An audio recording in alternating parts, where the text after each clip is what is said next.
కోరుతా ఉన్నాం. జై బీసీ, బీసీల ఐక్యత. ఈరోజు అసెంబ్లీలో పూలే విగ్రహం పెట్టమని ధర్నా చేసిన కవితక్క గారికి ధన్యవాదాలు. మనం పూలే వారసులం, బీసీలము.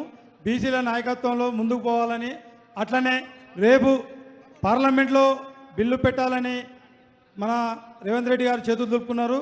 అదేం లేదు, గతంలో కూడా మన జయలలిత గారు కూడా బీసీ కానప్పటికీ బీసీలకు రిజర్వేషన్ తీసుకొచ్చింది. అప్పుడు బీసీ నాయకత్వంలో చాలామంది కులాల వారిగా పోరాటం చేశారు. ఇండిపెండెంట్కు బిఫోరే 59 రిజర్వేషన్ ఉండేది బీసీలకు. మొన్న మేము చెన్నైకి కేసీఆర్ గారు స్టడీ రూల్ గురించి మాకు చెన్నై పంపించారు.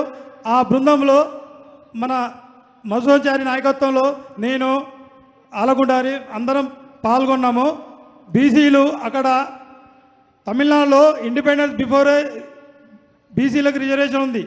తర్వాత గవర్నమెంట్ వచ్చినాక కూడా, నెహ్రూ గవర్నమెంట్ వచ్చినా కూడా ఈ బీసీలో ఎందుకు ఇవ్వాలనే ఉద్దేశంతో తగ్గించిండు. అప్పుడు పేరారాములు కానీ మిగతా నాయకులంతా పోరాడి కులాల వారిగా, ఇప్పుడున్నది కొంతమంది ప్యాకేజ్ నాయకులు ఉన్నారు ఇక్కడ మన తెలంగాణలో. ప్యాకేజ్ ఏ పార్టీ ప్యాకేజ్ ఇస్తే ఆ పార్టీ కాకుండా బీసీలు ఐక్యంగా పోరాడాలి, ముందు పోవాలి. అట్లనే మాది మేరు కులము, మేము బట్టలు కుడతాము. టైలర్ ఒక ఎస్ఐ ఎట్లుండాలన్నా మా డ్రెస్ మోడల్తోనే ఎస్ఐని గుర్తుపడతారు. ఒక కలెక్టర్ ఎట్లుండాలన్నా మా టైలర్ మోడల్ చూస్తారు. అట్లనే 3 కులాలు, సాకలోళ్ళు, మంగళోళ్ళు, మేరోళ్ళు, వీళ్ళ దగ్గరికి ప్రతి ఒక్క నాయకులు వస్తారు, ప్రతి ఒక్కరు వస్తారు. మా దగ్గర నుండే చైతన్యం పోతుంది.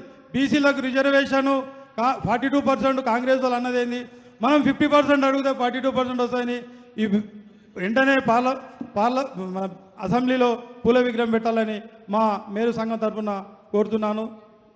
కవితక్క గారికి ధన్యవాదాలు. సోదరుడు అశోక్